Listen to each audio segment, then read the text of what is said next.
I decided to play all the Kingdom Hearts games on PS4. I've never played a single game in the series before, but with the hype of Kingdom Hearts 3, I wanted to see what the deal was. I always like trying out new series. Sometimes they can become some of my favorites, like Persona and Fire Emblem has been in recent years.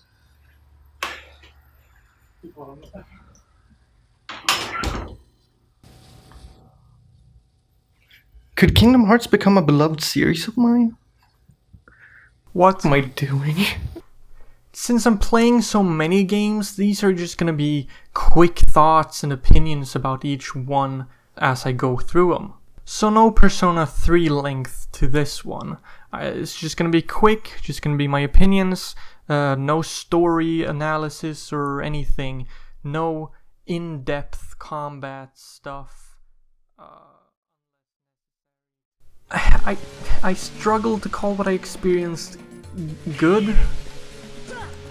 My main problems are the repetitive and clunky combat and the overall design, like shallow worlds, annoying bosses, or just awful ideas in general. Some bosses were kind of fun. I remember having a good time with Cerberus and Cloud, but both Ursula fights and the last Ansem fight were especially awful in my opinion. The swimming and flying controls were fine enough, but when mixed with a boss fight it felt really stupid since you can't really dodge attacks with those controls. The boss then only went down to casting Aero whenever it's not on, heal if you need, and destroy that X button. Pummel that X button like the crazed monkey that you are.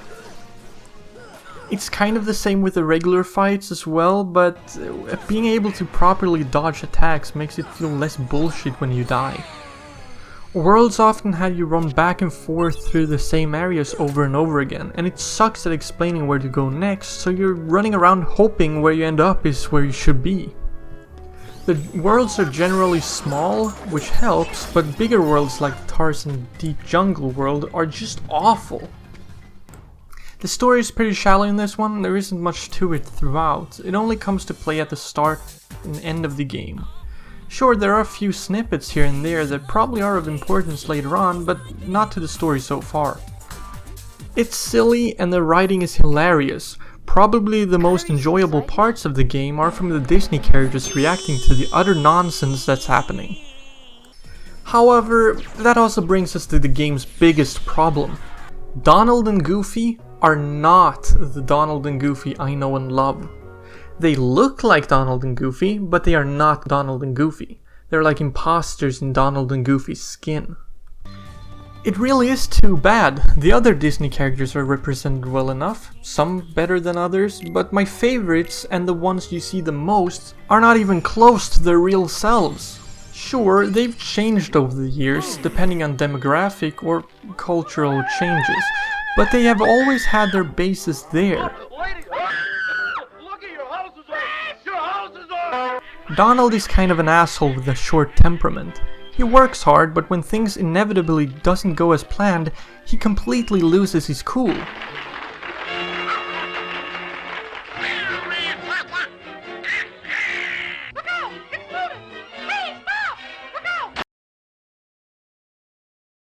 Goofy, meanwhile, is, well, goofy.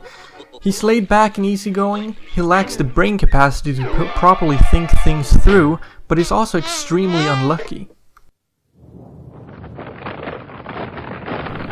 In Kingdom Hearts, they are... I have no idea what they're supposed to be. Donald is rather relaxed and only shows some of his teasing side towards Tinkerbell. It's very brief and very washed out. Goofy follows the plot really well and even gives his own theories and ideas about the situation. There's barely even any slapstick revolving him except for... But we'll come back to that in a later video. These characters could have been amazing for the game, especially Goofy.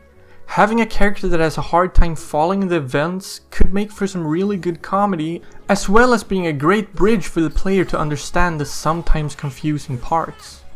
If Donald then took a straight man role and tried to get Goofy to understand the events only to get frustrated when Goofy still doesn't understand, could have worked really well. But instead, we got the most hollow versions of Donald and Goofy to date. Hot dog, hot diggity dog, now we got ears. Kind of hope they turn out to be nobodies of Donald and Goofy and the real ones show up later, but unfortunately I doubt that'll ever happen. I'm gonna end the video here. I don't really have anything more to say, and I don't really want to play more to get footage. But even though I didn't like this first game, there's something there that intrigues me to keep playing the other games. Maybe it's as simple as I spent money on this, maybe it's me wanting to see why everyone else likes it so, or maybe there is some charm to it that I can't quite put my finger on yet. So next up is Chain of Memories.